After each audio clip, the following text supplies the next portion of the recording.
If you have been wanting to refresh your Jotform account, changing your username is one of the quickest ways to update your identity or rebrand your forms.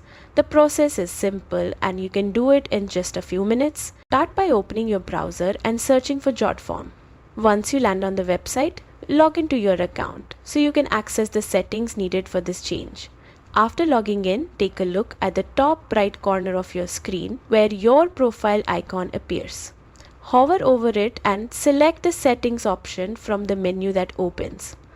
Inside the settings page, you will notice a panel on the left side. Click the account tab, which is where all your main profile details are stored. When the page loads, locate the username section. Right next to it, you will see an option to edit. Select it and you will be able to type in your new username.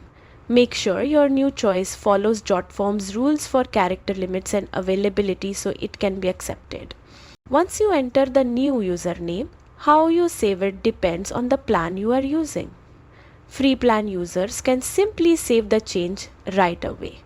Paid users need to contact Jotform support to complete the update, as they handle username changes manually for security reasons. And that is all it takes. With just a few clicks, your Jotform username updates to something that better matches your branding or personal style.